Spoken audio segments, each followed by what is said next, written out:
Streaming. We're streaming and we're creaming. Oh, yeah. We're streaming and we're creaming.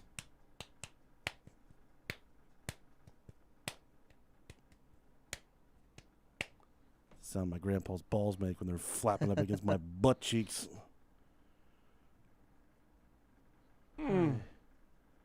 Hi, guys. Oi. Hello there. Oi, brothers. All right. Well, I guess we'll let that roll. Let that ride. Nobody's there.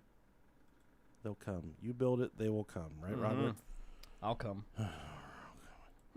Hello. Oh, yeah. All right. I'm ready to start the main episode, I think. Okay. I may evacuate my bowels at some point during this episode.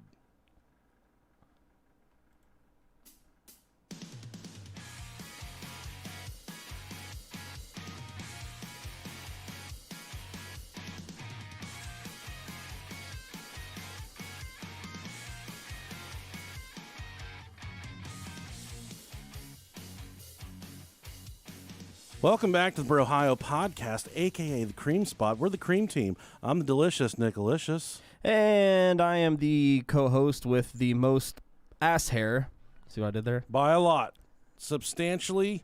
Kind of like host with the most, but it was co-host with the most ass hair. Yeah, but I always got like Cheddar Bay biscuits in my pocket and shit. So Yes. you may have the most. Yeah, different strokes for different folks, my I've friends. got tasty food in my pocket. But I'm the Rob Diggity Dangle Balls of Janglin' Dangle Dog. Hey, everybody, how's it going? Thanks for coming back, guys. We have a... I don't even know what we're going to name this episode. We don't even know. This is a hard one. This is a fun one. But what am I going to name it? Who knows? Because it's all about marketing, you know? We have... It's Halloween time. One of my most favorite times of the year. It's a good time. Halloween is coming upon us. Yeah. Is there... do you have any idea of what you might be dressing up as this year for Halloween? A disappointment. I don't even have to change. Just walking around like playing Green Day on a boombox. That screams depression. Yeah, I don't know what I'm gonna do this year, if I'm gonna do anything. I think I finally achieved the size where I can do the Chris Farley Chippendales thing. I did a few years ago. I couldn't pull it off. I wasn't quite fat enough, but I think I've reached the peak of the mountain, and I can undoubtedly unleash this costume upon the world. Okay. I don't know if you're here for it or not. I'll be there. I was looking up costumes for chubby guys.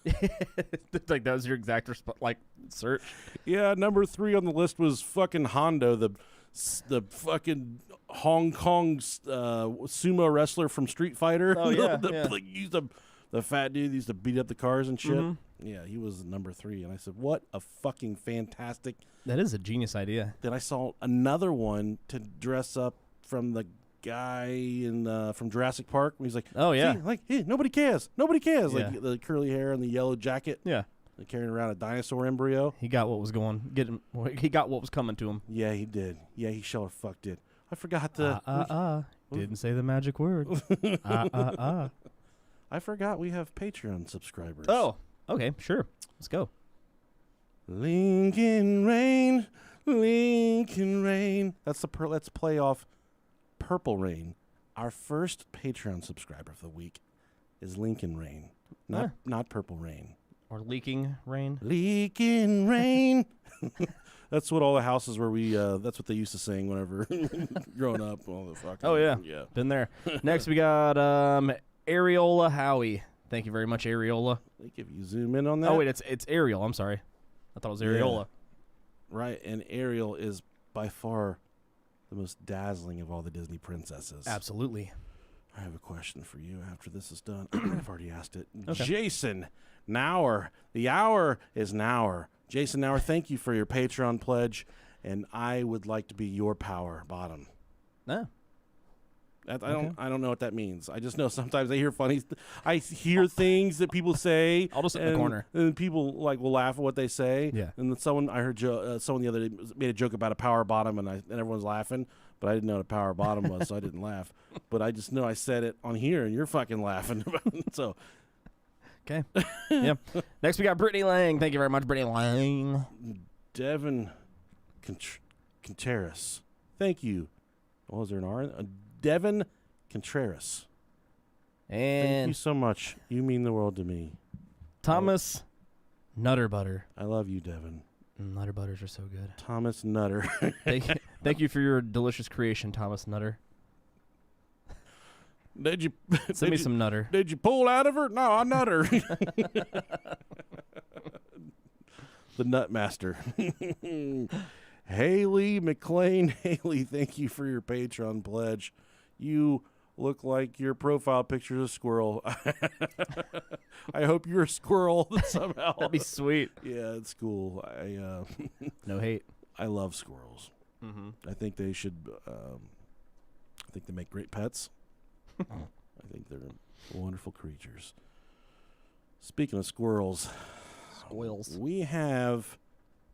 Seldom do we have audio clips, but we have an audio clip tonight. Okay. This was a 911 call that's been circulating in the news the past couple weeks. Mm-hmm. But this is actually from 2007, but I've never heard this 911 call. Okay.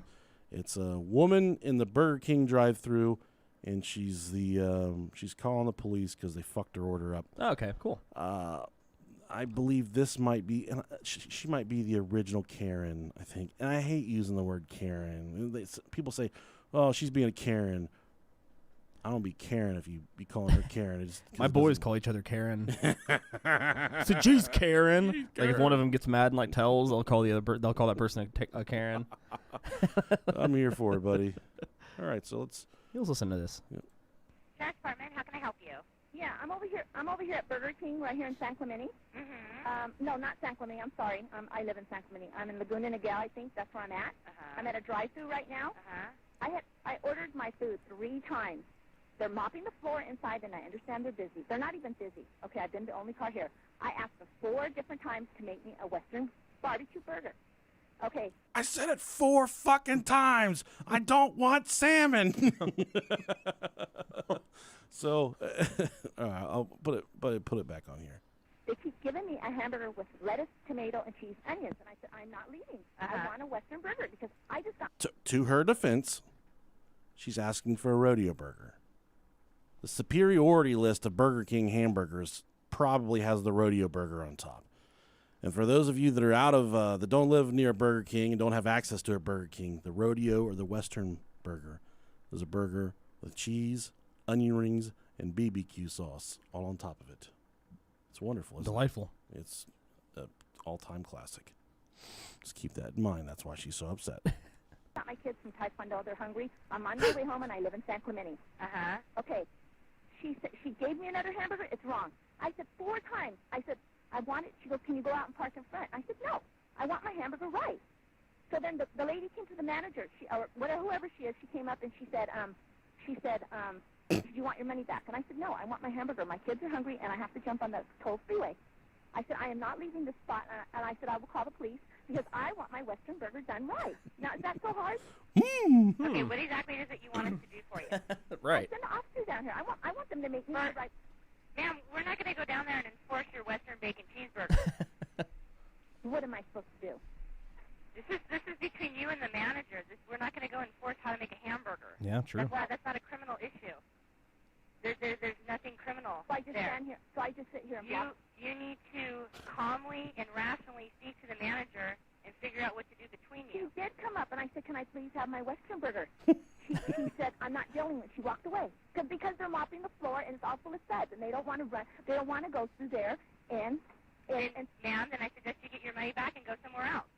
This is not a criminal issue. We can't go out there and make them make you a cheeseburger the way you want it. well, that you're supposed to be here to protect me. What are we protecting Damn you from? it. The wrong cheeseburger? Like it's a harmful cheeseburger or something? I don't understand what you want us to do. That's traumatic for Americans. Getting the wrong cheeseburger. It is, man, especially when you're trying to get a goddamn rodeo burger. Just come down here. I'm not leaving. No, ma'am, I'm not sending the deputies down there over a cheeseburger. You need to go in there and act like an adult and either get your money back and go home. She is not acting like an adult herself. I'm sitting here in my car. I just want them to make my kid Okay, I won't bore you guys anymore with the rest of that call. Man. But that's what you don't want to be like. I'm not saying I would beat up a Burger King manager, but this message might be going out to McDonald's.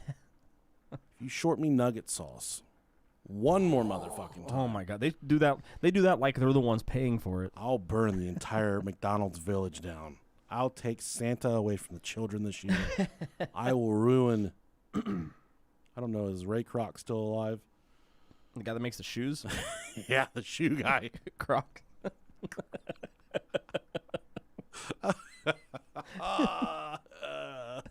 It's like my favorite line. One of my favorite lines in Home Alone 2 is Rob Schneider's walking down the hallway and he's like, you know, Herbert Hoover once stayed on this floor. And he's like, the vacuum guy? Kevin McAllister.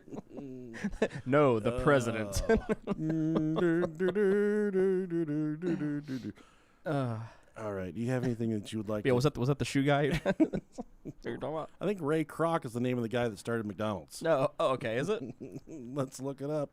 I thought it was that clown. Ronald? Who started McDonald's?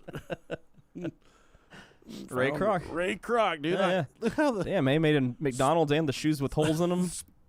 Good for him. oh man, I have the heart of a fat kid. I did not know the creator was Ray Kroc. Why do I just know that? I don't know. Good for you, though. Yeah, I've never thought of that. Like, who started McDonald's? someone that wanted us all to fucking die. Someone that had exceptionally under-exaggerated the amount of nugget dipping sauces that would be someday needed by this fucking country. Man. Quit leaving out barbecue sauce. Mm-hmm. Hot mustard's where I go. That's good stuff, too. Fuck yeah, it is. Nobody's hits better than theirs. And their sodas. Their sodies are delicious, too. Sody pops. Dude, their sodies are slappy. I think that, you know, we watch Marvel, we watched Endgame, all these kind of apocalyptic, end of world superhero movies. Yeah. I'm sorry, I completely lost my train of thought. It's okay. If I can keep it rolling, man. We're not stopping this sinking ship.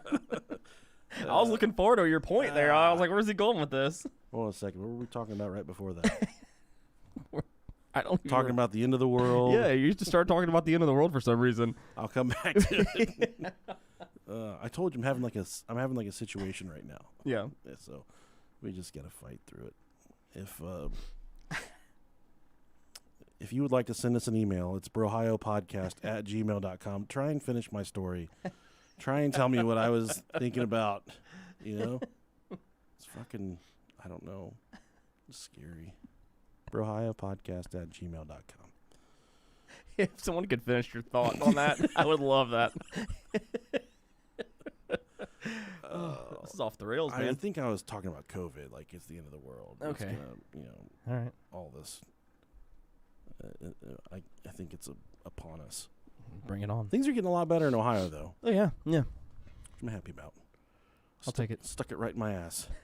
That's where I got vaccinated. All right. Sugar babies. The candy? Do you know about sugar babies?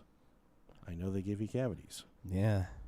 They get stuck in your teeth. Apparently there's a class of women that you call them a bit of a gold digger. Oh, hell yeah. Good for But them. they're young, attractive ladies that just hook up with old men strictly yeah. for the money. Get it, girl. And that's what this story's about, is a sugar baby. If you're a sugar baby and you're listening to our episode, please give us an email, brohiopodcast@gmail.com. I'd love to hear your story. I am very intrigued. I want to be a sugar baby. Mm. Even if it's to an older man, I don't even care. Well, I was thinking I really like I'll send him pictures of my grundle for a couple 20s. I know there's a rich woman out there that she's nasty.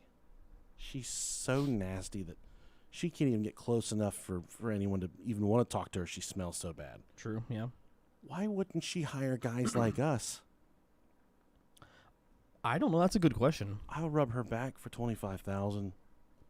Yeah. Whatever I had to do, probably for $25, I'd rub her back. Why doesn't awesome stuff like that happen to guys like you and I? I know. I wonder why. I'm just trying to get a fucking Xbox. Maybe get my car put in your name, or Open up a phone, your name, something like that. I need a new vehicle, so. Not anymore. It's like having a brand new one. But I think that we all can agree it's kind of it's an alternative lifestyle. You know, that yeah. A sugar baby. Mm-hmm. I don't think I could be a sugar daddy either. Nah, I'm not wealthy enough for that. And this story is actually very infamous in Japan. Okay. Not so much in America. And infamous, I had to look up the definition of that word, and it means famous for the wrong reasons. I never knew that was the exact definition of that word. Okay. We're getting stronger every fucking episode, Rob. Cool. Yeah, I dig it. I'm here for it. This story's about Sada Abe, and she was born in 1905 to a Japanese middle upper class family. Ooh, 1905. So they had money, but they did a lot of coke, and that's why it dropped them down to middle class. That'll do it. Can't be hanging up in the upper class when you're spending all your money on cocaine. I don't know if that's true about the cocaine, so we can Heard it's expensive. omit that from the episode. Sada Abe, she was pretty much allowed to run amok and didn't have any responsibilities as a teenager, a child, a preteen.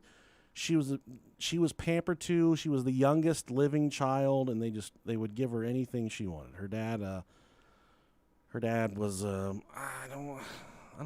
really like a mafia. It's not a mafia, like street gang. I think he was kind of doing a lot of weird backwards dealings, but he kept the family afloat pretty well. Gotta do what you gotta do, man.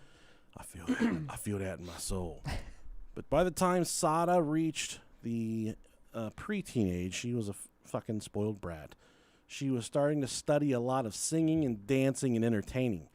Now, she was missing school altogether at this point. She was wearing makeup in China in 1905 or whatever. Oh, yeah, I guess. Can't be running around in the streets being, just a little baby wearing makeup like that. And even when I was reading through the story here, during that time, the kind of lifestyle that she was living, the kind of running out, being around, whatever, being I think that they called her a loose woman in the research. Oh. A little dated term. Yeah. They kind of groom them at a young age to be performers, to be like geishas. Sure, yeah. But what she was doing specifically kind of aligned more with the lower class. That's what the girls would do. They were, kind of like loose women that wear makeup. That was kind of their thing at the time. I didn't write it, folks. I don't think it's right. I'm just here reporting the facts. But that wasn't the case for her. She was not a geisha at this point. Her parents started to see kind of how bad she was being and not listening to them and out doing bad shit. I don't know what there is really bad to do in 1905 in Tokyo, but who knows? A little before my time. And they tried to really clamp down on her to keep her from running around, and she was having no part of that. She, surprisingly, it made her even sluttier, in the words of their great internet. Like I said, you have to remember this is 1920, okay? In Tokyo, things were a little bit different. So Sada started to spend a lot of time in the streets. Okay. I'll be out here in these motherfucking streets. Running them bitches. I got the strength to tear this fucking... Sada started to spend a lot of time in the streets, starting around the age of 14 to 15. She was having sex with a lot of boys in the neighborhood. Good for her. Did you have any girls like that in your neighborhood growing up? I'm sure I did. I think you kind of grew up in like a truck stop lot. Yeah. I was one of only like 4 houses, so yeah. And after all this started to happen, she was starting to garner a certain reputation in the neighborhood for all of the wrong reasons. I said, all the boys can touch her. You can do whatever you want to her. She'll come to you and do it. And if my daughter ever has that reputation, we'll cross that bridge when we get there. So I can't say it on air. Yeah, if I had daughters, they'd at least better capitalize off that shit. You can make a killing right now. Yeah. Oh, man. You seen the numbers some of those girls make? It's fucking terrifying. Yeah, that one, who's the Cash Me Outside girl made like $1 $1 million in the first night. Yeah. And whoever paid for that, fuck. Sorry. Plenty of people out there probably paid for that. It's disgusting. They didn't get to say anything. No. And like I said, she started to garner a certain title in the neighborhood. Unfortunately, at the age of 15, she was raped by a local street thug. Why? Yeah, it's a really serious line. What's so funny? I was laughing because someone said a slag. That's what they're called, slag. Oh, yeah, she's a slag. That was just an inopportune time to laugh. Okay, I wasn't reading ahead. Let me try this again. Sorry. I'm sorry. Unfortunately, at the age of 15, she was raped by a local street thug that ran her circle of friends. Not so funny this time, is it, Rob? No, it's not. Okay. It wasn't funny the first time I was. Okay. I want to make that clear. I was not laughing at that. That experience of being raped, obviously, was a traumatic experience for Sada, so she went to her father. Well, Mr. Scumbag, underhanded dealings, weird piece of shit. Her dad was often referred to as a self-centered asshole, and he had a lot of bad vices that we could elaborate on, but he was out there in those streets too. Her father was disgraced by the rape, because I can imagine how that would be so disgracing to a father to different time, folks. Like I said, isn't that crazy? Yeah, and you and like I said, he wasn't disgraced in the way you would think. You would be disgraced in other reasons, but you shouldn't be disgraced by what happened to your daughter. Yeah, right, exactly. And he was upset with his daughter for what had happened to her. And as a punishment, he sold his daughter to a nobility house to become a geisha girl. So that's what he did for her. He actually fucking sold her. Can't do that anymore, folks. I tried it. It does not work. She would move into the nobility home when she was 18 years old. So she actually got after they sold her, she got to hang around the house for a little bit. Okay. That would be kind of weird. It is kind of weird, yeah. I don't know if I'd want to. Knowing, like, you're just going away forever. Yeah. That would suck. Fucking weird, especially knowing that there was money exchanged. Like, yeah. like, okay. Glad, My mom would be like, is there anything you want on the grocery list? I'm like, why does it fucking matter? Why do I matter? Why does any of this matter? You got paid $33 for me. What the fuck am I? I think if we called my mom, she probably tried selling me at one point. She's not going to be honest about it. Yeah. Can you imagine growing up with a kid that talks as much as I do? But I ramped it up 10,000% when I was younger. You'd fucking kill that kid. That's how my middle kid is. He never shuts up. One day he's going to listen to this, and he's just going to go take a shit on your fucking headstone. No, he knows he's loud, and he's not only does he talk a lot, but he's always at like 10. It's like there's no inside voice; it's always outside voice. So he's like constantly loud, and I love it. It's kids, man. Him. In order to be a premier geisha girl, it takes many years of training. You're labeled as a geisha girl at a very young age, and that is kind of the way you're raised. Is hey, you're a geisha girl. That's what you're going to grow up to be. This was not the case for Sada. She kind of entered into the game a little bit later after her father sold her when she was fucking 18. So she was a little bit behind. A little late to the party. On the geisha training. Now, these geisha girls, I didn't know I just thought they were prostitutes. I just thought they were like porcelain dolls. Nope. They're real women. But they were back, they still do it, not as much now. But they look like the porcelain dolls. Yeah, white faces, yeah. red cheeks. That's how they dress up, and then they just entertain the real little lips. They do the real little lipstick, the hocus pocus lips. Can you do that later for me? Like oh man, but they're just like entertainers. They go to parties, they sing, they dance, they put on shows. But they come in certain classes. So those frontline geishas, those are the ones. They're getting all the good gigs, singing and dancing. But then the lower class geishas, they use them as sex slaves and sex workers. Very unfortunate thing to have to do. Yeah. And that's kind of where Sada was. She was slotted in with the lower class geishas. And I gotta stop for a second.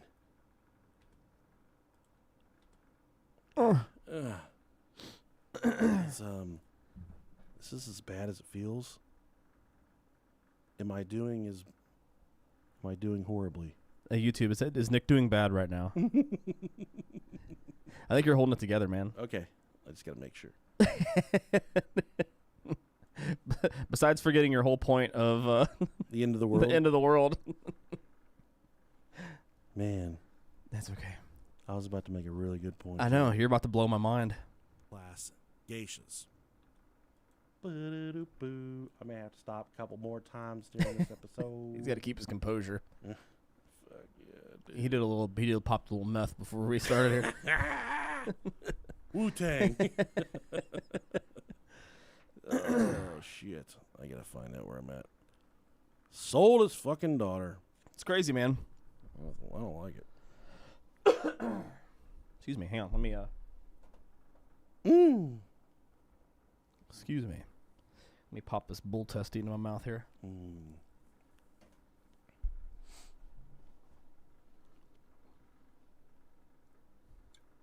I feel bad for the YouTube people that have to go back and watch this. I don't think anybody does. Can't edit it. It's whatever. It's only the live people. All right. Unfortunately, Sada, she fell in with, like I said, the lower slotted geishas.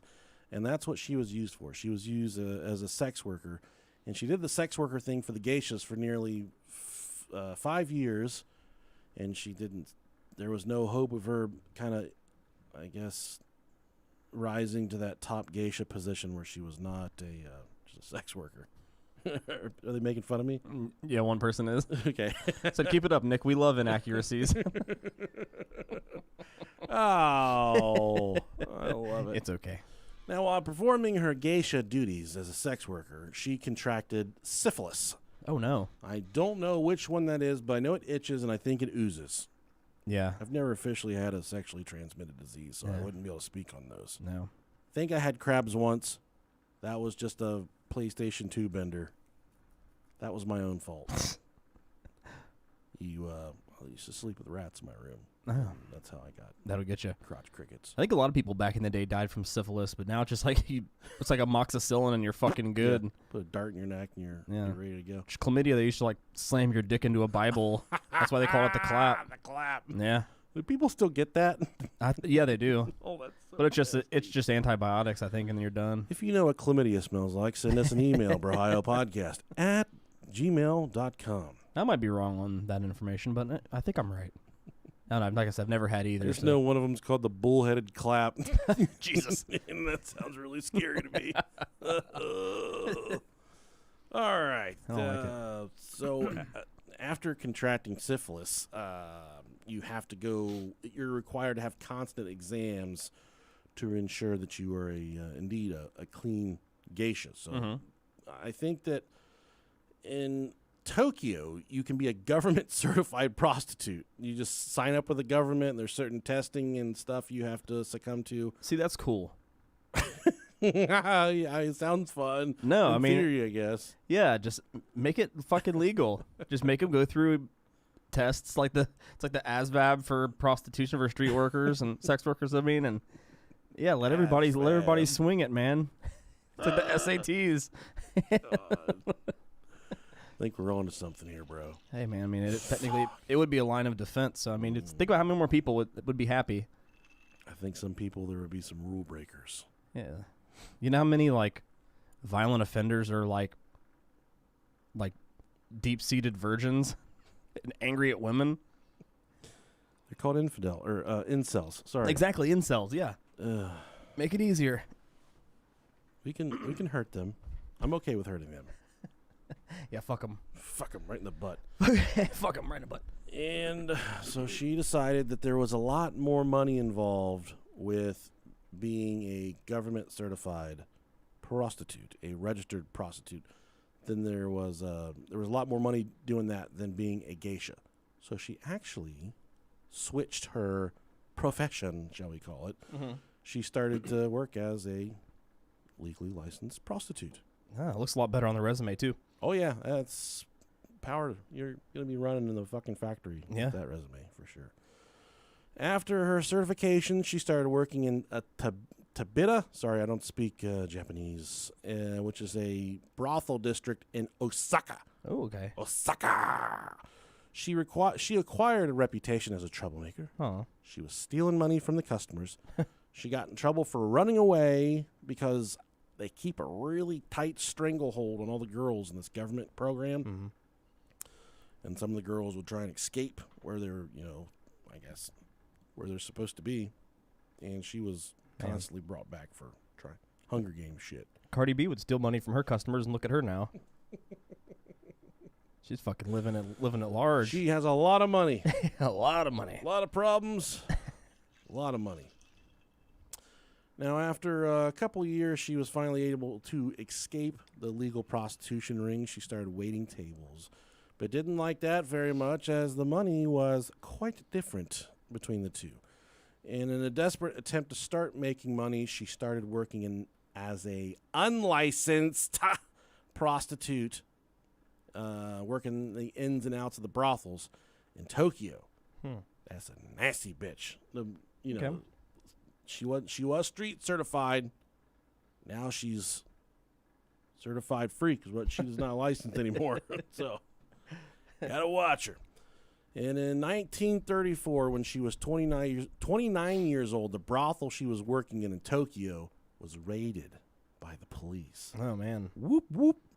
There was a gentleman that came forward named Kinosuke Kasahara. It's pretty good. Yeah, I think I nailed it. He was kind of a former admirer / customer, because you got to remember, she starts working as a sugar baby. We talked about this in the beginning of the episode. Mm-hmm. So she gets kind of close with these older men. She stays friends with them, and they just pile money on top of her head. So, hold on one second. Fuck. You all right? I have no idea what the fuck is going on.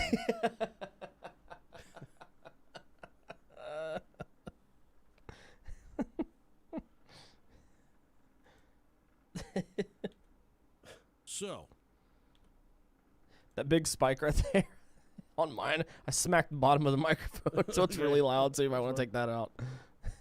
I'll try to later. Okay.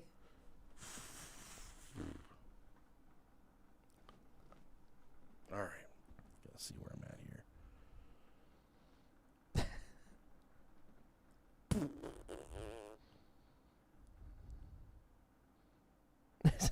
Someone said, "Are you new at this?" In some ways, yes. I mean, should we redo this? No, we're all right. All right. Yeah, man, you got this. You're doing real good. You're fucking nailing it, man. Yeah. Don't let them bully you.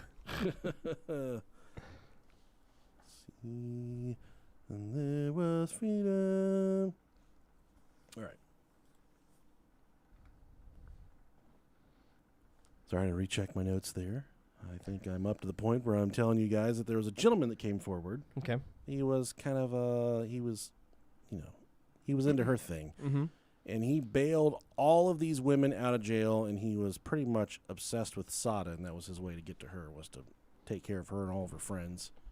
That'll do it. And there was a love that was struck during this.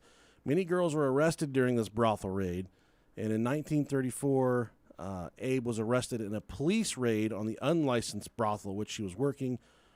Kinosuke Kasahara, a well-connected friend of the brothel owner, arranged to have the woman released. He was attracted to Abe. Sada Abe. All right. Keep rolling with it. Yeah, man. And he went ahead and he made her his mistress. And he set up a house for her. And this is a quote from him. He says, "She was a really strong, a real powerful one. Even though I am pretty jaded, she was enough to astound me. She was satisfied. She wasn't satisfied unless we did it 2, 3, or 4 times a night." Damn. Give that weenie a rest, girl. To her, it was unacceptable unless I had my hand on her private parts all night long. Wow. So what you learn about Sada right now, she's a freak-a-leak. And he set that house up for her, and he started giving her money. And it was just too much for Kasahara to keep letting her live there. The sex was too much. Constantly running by him, grabbing on his Japanese wiener. I think the records and the research shows those guys got really small cocks but I don't know for sure. Just like us. Coming to America. So he broke up with her because it was just too fucking much dealing with her. His little wiener couldn't take it. Exactly. And we'll talk about that later, too. Sweet. After leaving her sugar daddy, she went on to start working at a restaurant in Nagoya. While she was working the restaurant, she met a man named Goro Araya, a professor and up-and-coming politician. He was more of a politician than he was a professor. Okay, cool. And he was very friendly with her as well. He was paying her for sex. But then he suggested that she own a restaurant to secure her financial independence. So he wanted to help raise her up, kind of give her, a step towards the end of the things that she was going through. So he paid to move her back to Tokyo and hooked her up with a restaurant owner named Kijizo Ishida. Heck yeah. Ishida. A pile of Shida. God damn it. Go with Ishida. So she starts working in this upscale restaurant, and the restaurant owner, Ishida, he is a fucking piece of shit. He was a womanizer, he was a serial cheater, and he was married, but he was an absolutely fucking atrocious husband. He let his wife run the restaurant for the most part, so he could kind of run around and do his dirty deeds. And Ishida, the owner of the restaurant, took on a very strong attraction to Sada. Okay. And he was very relentless in his pursuit of her. Oh, this is already making me fucking hot here in the store. In April of 1936, they would have sex for the first time on the floor inside the restaurant. Oh, so hot. Listen how romantic this is. Oh, yeah. While a fucking geisha performed up on the stage. Oh, it's so awesome. Sung for them. Yes. While they slapped together their overgrown, I think they have big bushes too. Oh, yeah, they usually do. They rubbed uglies. That's what my dad would say. They're bumping uglies. Bumping uglies. And they consummated it right there in the middle of the floor. I'm pretty sure all their genitals are blurry, too. Are they born like that? Yeah, they're just it's not the way they film porn. That's just how they're. You're born with a genitals Minecraft dick. Oh, man. I want a Minecraft dick. It's fucking blocks. Yeah, I want to be one. That's what I want to be for Halloween. Minecraft dick. Is a Minecraft dick. I've decided. But the most beautiful part about them consummating the relationship is that there was a fucking geisha singing over their shoulders on the stage. That's beautiful. I don't know how the geishas sing, so I apologize for that. They would spend the rest of the night going to various tea houses, which are like sex hotels, bars and hotels all around Tokyo, having sex at all of them. So damn, all night long. Good for him. Bunch of different tea houses. And her. I'm doing some tea bagging in the tea house. Come on. Fucking couldn't do that. One time I need a 12-hour nap and some food. Yeah, dude. I'm like a single use only. If we switched to 3 times a day, I'd have to, she'd have to send me like a 2-month warning. Say, hey, Just got to use one of them suction cup dildos and just slap it to my fupa and just like have a ride, babe. What sees what you get. Damn. They would they're going to all these different hotels. This is all in one night. This is supposed to be a one night stand, but it turned into a day into days into weeks. And this was more than a little midnight rendezvous. They would make their way around to various tea rooms around the city and make love in all these different tea rooms or tea motels. They wouldn't stop having sex. This is one of the people that was interviewed later. Even when the maids would go in to try and change the sheets and shit. A lot of the maids didn't give a shit there. We got to clean this room no matter what. Housekeeping on. Excuse me. Sir, can you move over a little? You're just balls deep. And then she just continues to change the sheets.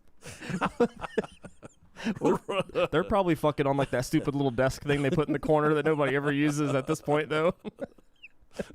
She just watching while she's changing the sheets. Oh, I think they come in and pour the tea and stuff for him too. They smell me having sex. Right. Just coming with a bunch of air fresheners. Fucking cloud. So they wouldn't even stop having sex for the maids. That's great, man. That's more impressive about the maids just not stopping cleaning the room. Like, usually all you gotta do is say you're in there, and then they won't come in. Yeah, man, I don't know how it works. Japan's maids don't give a fuck, dude. I get a natural fart warning. So if I'm having sex and I get nervous, I fart. So I'm a nervous farter. Oh, God. We got to get through this part right here. If we can just get through this part right here, we'll make it to the end. Now, Ishida was gone from the restaurant for almost 2 weeks on this sexual excursion. I'm trying to go on one of them. Ishida, he cut things off abruptly with Sada at this point after their rendezvous. He started to ignore Sada, and he wouldn't give her the time of day at all. He wouldn't talk to her. Sada became very sad, suicidal, and started to rely heavily upon alcohol, much like us, to cope with her problems. I feel is a perfect coping mechanism. It is. She really thought that Ishida was her once-in-a-lifetime love, her true soulmate. And he was obviously a womanizer. He had a history of that. He had a wife, and everybody knew that he was going back to his wife that ran his restaurant. So there was no room for Sada at this point.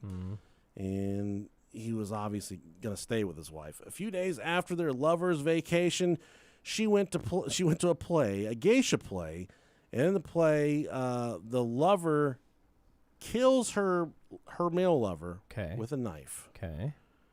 And at that point, after she watched the play, the seed was planted. Oh, man, that's all it takes. Fucking knives, plants, all kinds of stuff going on here. There was one problem.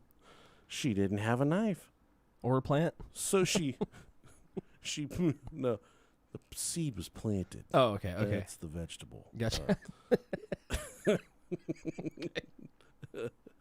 So she needed a knife. She pawned her fucking clothes. Oh, jeez. You don't need those anyways. I'm going to pawn my clothes. Oh. Sir, what do you expect me to give you for a pair of shitty underwear? Yeah, I can't pay for those, bud. Weren't these in the trunk of your car for like a week? That's all I got, man. Just need a pack of smokes. So she pawned her fucking clothes.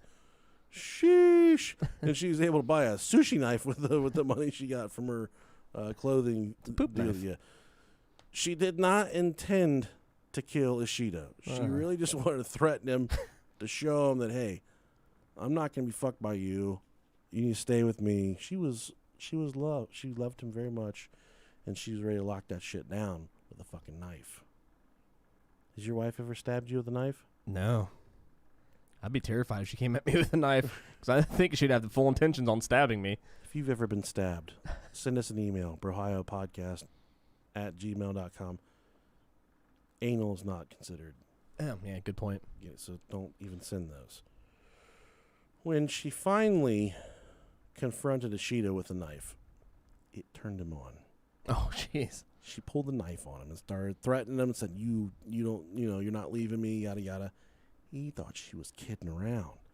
The fucking knife, the thrill of it, for getting ready to gut him like a fish, it turned him on. It rekindled that original love, that spark from the beginning. He was very turned on by the knife, which is pretty weird for me. I'm not into the knife play. You got a death kink. I'm into poop play. I'm into toys and stuff, but not the knife play. It turned them on enough that they went on another sexual sexcapade. And part of their weird fantasy, while they're having sex, she would... Oh, no.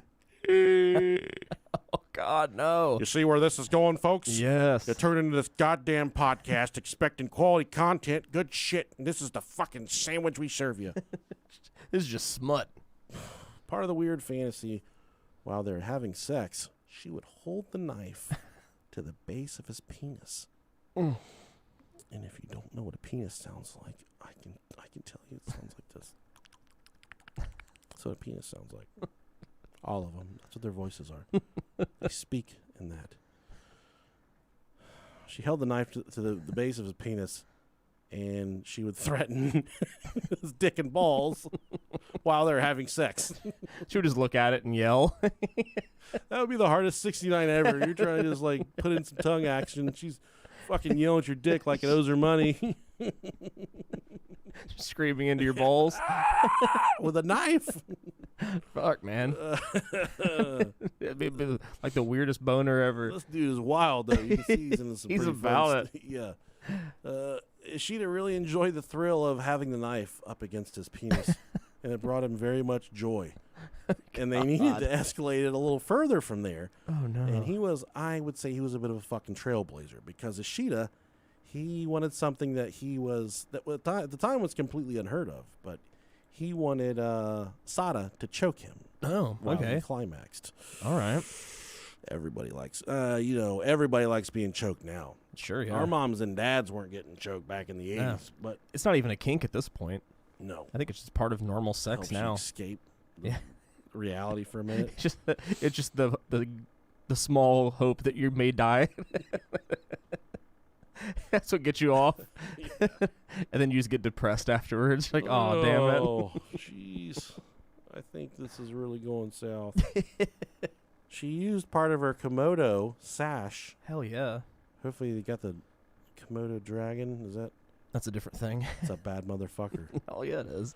She used the sash of her Komodo to wrap around his neck to strangle him during sex. Hell They yeah. fucking had sex for 2 more hours. Damn. And for the entire 2 hours, she would just continuously choke the shit out of him with a sash to the point that he was like fucking blacking out and getting sick. Afterwards, he was really tired and he was kind of fucked up. They said his face, in the later testimony, his face was drooping really bad and he was slurring his speech. So She gave him fucking palsy. She gave him fucking Bell's palsy. Oh my God! Yeah. It's a slobber knocker. I think he might have had a stroke, is what I'm trying to say. Give him Bell's palsy. You fucking killed me. I'm dead. Yeah. It's a lot. Good old Jim Ross, man. God bless him. Gave him Bell's palsy. And he wanted to go to sleep, and he told her, he said, if you have to choke me like that ever again, just fucking kill my ass. Yeah. Because this hurts so bad. And he was in a lot of pain, and he needed some rest, obviously. Like I said, he joked with Sada and told her next time, just fucking kill me because I feel terrible right now. Hell yeah. She understood as a joke, but the thought of killing him didn't leave her brain. That night, while Ishida was sleeping, Sada took the same sash, wrapped it around Ishida's neck, and strangled him until he was dead. Oh, man. That's a bad bitch right there, Yeah. buddy. She took his words literally. She fucking killed his ass. He told me to. One of them tea huts, whatever the fuck they were having sex in. And I guess this meant that by her killing him, he couldn't leave her. He was, Very true. and she wanted him to be hers forever. After she killed him, she took the sushi knife that she presumably was naked because she pawned her clothes at this point. She used the sushi knife and she cut off Ishida's penis. Oh. I'm really thankful that she killed him beforehand. Yeah. This goes out to you ladies listening that plan on cutting your husband's penises off. Kill him first, please. Kill us first. I think we'd rather be dead. Yeah. That would be awful. Yeah, it wouldn't be fun. Or would have a fun time with the missing penis. But she cut his penis off. Okay. Penis and balls. So there's no telling how much fupa she had attached to that thing when she finally got it off. So much hair. She wrapped the penis in paper and put the dick and balls and the paper in the pocket of her dress. Oh. I know what you're thinking. Wow, that's crazy. Well, it gets crazier. So she went ahead and used the blood pouring from Ishida's penis to write on the wall, "We, Sada, Abe, and Kajizo Ishida are alone together." I'm sorry, yeah, she wrote that on the bed sheet with his blood from his penis. Weird. and also used the knife to carve her name, Sada, into his left arm. Yeah, cool. She then put his clothes back on him, and she left the hotel. And when she was leaving the hotel, she said, "Hey, that guy's going to be sleeping for a while. Don't bother him." And they were like, "Oh, okay, we'll let him sleep." Damn it. Sleep this motherfucker off. After the murder, Sada went missing for quite some time. I think it was a couple days. There was a massive search. There was national panic, and the murder was sensationalized by the media, just like today. Sure, no difference. And the politician that kind of like helped catapult whatever she was doing, his career was ruined by all of this. The coming forward of Sada. After they were, digging into her background and stuff. There were false sightings all over Tokyo to the point there was panic, stampedes, and traffic jams in one of the major cities because people were thinking that they were seeing Sada, and they got to call the police, get her locked up. Goddamn fucking murderer on the loose. They don't kill people in Tokyo. I wonder what the murder rate is like in Tokyo. Good question. Or if they kill each other as much as we kill each other. Interesting to look that up. I would assume. I hope so. And after the day after the murder, Sada went shopping, and she saw a movie, and she got a room at the Shinagawa Inn. 2 days after the murder, she got a massage. Nice. She drank 3 bottles of beer. Good for her. She spent the entire day writing farewell letters to everyone she loved. After she was good and drunk, and she wrote all the letters, she remembered that she had the dick in her dress. The dick and balls rolled up in paper in her coat pocket. And Sada proceeded to perform fellatio on the massacred penis. Oh, the one that was in her pocket? Yeah. And when... Huh. Yes. 2-day dead dick. Huh. She's just sucking on it. Fuck. You ever had a fucking boner so hard that you knew that if you died, it would stick around? Like your boner would hang around after you were gone? That guy's just sitting up in fucking heaven looking down, and he's like, she still got it. You are not alone. Man, and as if sucking on it wasn't enough, she laid on her back and began to pleasure herself with the detached dick. Hell yeah. She said later on during an interview, "I felt attached to Ishida's penis and thought that only after taking leave from it quietly could I then die. What a woman." I unwrapped the paper, holding them, and gazed at his penis and scrotum. Stick at the balls, too, okay.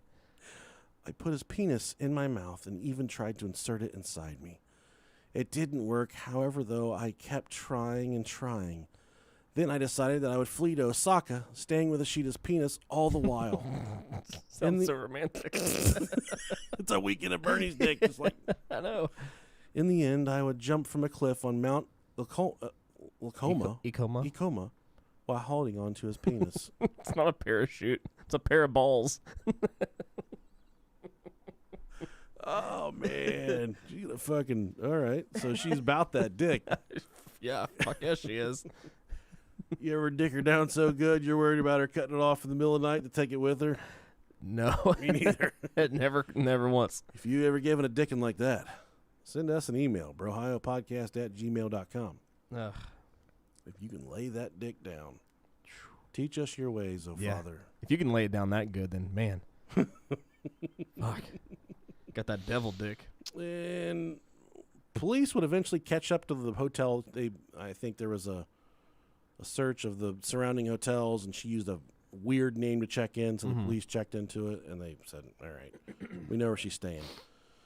When the police knocked on the door, she said, "Relax, I know who you're looking for. I'm the girl you're looking for. Okay. I'm Sada Abe." She gave herself up, and the cops didn't believe her because she gave up so easily.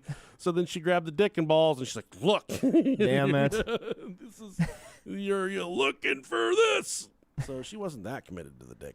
I guess not. Immediately ratted on the dick. Yeah, she told on it. Sada was arrested and interrogated for over 8 sessions. Oh, wow. Huh. The interrogating officer was struck by Sada Abe's demeanor when asked why she had killed Ishida.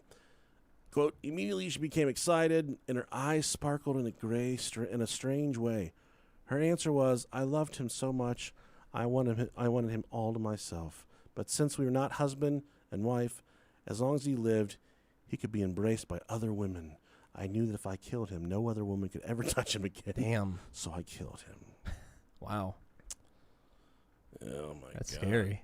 Yeah, and she went on to say, I couldn't take his head with me, and I figured I wanted to take the part of him that brought me the best memories. Well, why couldn't you take the head? I mean, what's keeping you from taking the head? If you're willing to chop off a cock and balls, I mean, it's what, 30 more minutes to cut through a fucking neck? Let's make a pact to one another right now. I mean, our necks are thicker, so I mean, you'd be like an hour in. If you ever fall into a coma, Uh-huh. some type of weird accident, Okay. I will make a cast molding of your penis Sorry. so your family doesn't have to be sad about you. Okay. But I want you to do the same for me. Sure. But the deal is, just like I would want you to do for me, Mm-hmm. I got to get you hard in order for the cast molding. Okay. I totally get it, man.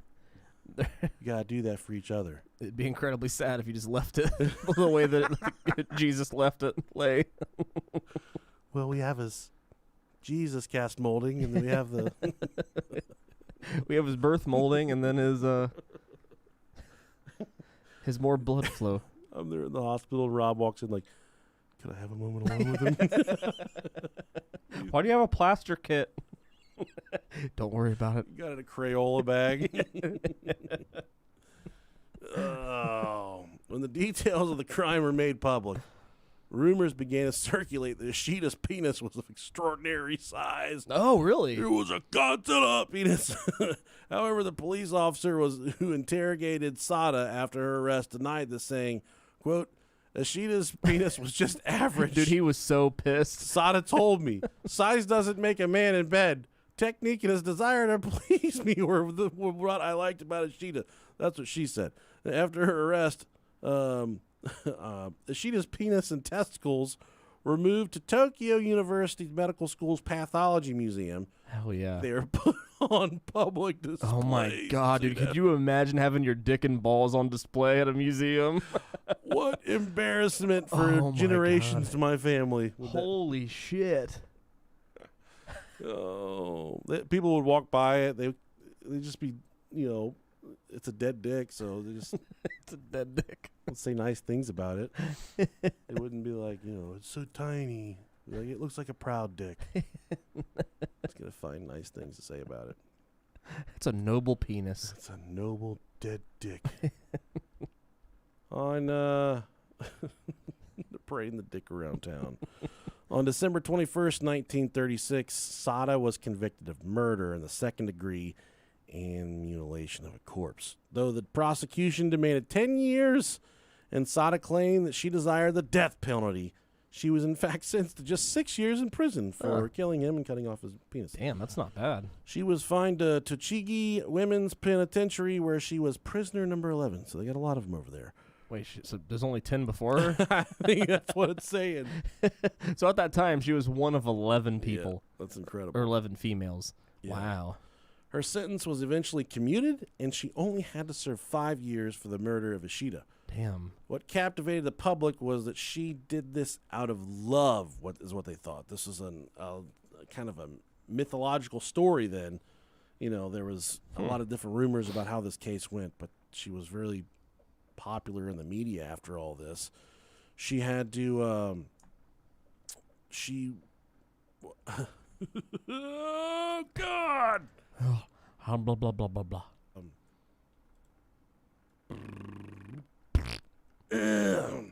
all right. Home Home stretch. Nah.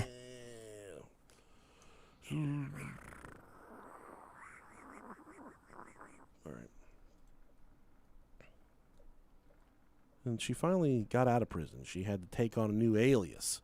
She got to change her name to Sperm McSpermington, or I don't know exactly what it was. And she would eventually go on to do many books, magazines, interviews. They made 3 movies about her story. Damn. There was a film made about it called Sexy Doll, Ooh. Abe Sada. In 1998, there was a 438-page biography that was published Wow. about her. There's another book called The Geisha Harlot, Strangler Star, A Woman's Sex and Immorality in Modern Japan. It's a full-length book. But what's weird for me is there's nothing that's known about her death. She kind of dropped out of the public's eye in 1970, and there was a director of a movie that they were making a movie about her, and the director said he met her while she was in her 70s at a secluded nunnery in Kansai, Japan's main island of Honshu. Huh. So she kind of just dropped out of the public eye. They don't really know if she's alive. There's one website called Dead or Kickin' I'm learning about that. Dead or Kickin'. Where you just, like, if you hear a rumor about somebody, say so-and-so died. So you can run to Dead and Kickin' and you type in their name, whoever the celebrity is, and it says, nope, all rumors right now, still kicking. And then they'll say, no, it's true, they're dead. So wow. if you go to that website, she's still alive. She's 116 or something. She's fucking... She ain't alive. I don't know, man. Them nuns over there, I guess it's true. they're eating off the fucking land. No Ray Kroc over there fucking shitting in their water. Very true. And so that's that. She kind of just faded into the memory, but their story is of mythological proportions. I dig it. Children talk about the man that had a dick so big that his fucking girlfriend cut it off of him. Kept his balls, too. Oh, Kept them in her pocket. Every- Sucked it while it was cut off. Every time I hear another man say balls, I instantly just get a spot. Balls. So thanks for joining us on this episode of the Brohio Podcast. I hope it was as terrible as it felt. I'm sure it was. It was painful. We'll redo it. Okay. We'll do it some other time. We'll redo the whole episode. Yeah, I love you. Okay, YouTube. Had to get the semen out of my throat there. See you guys later. Bye.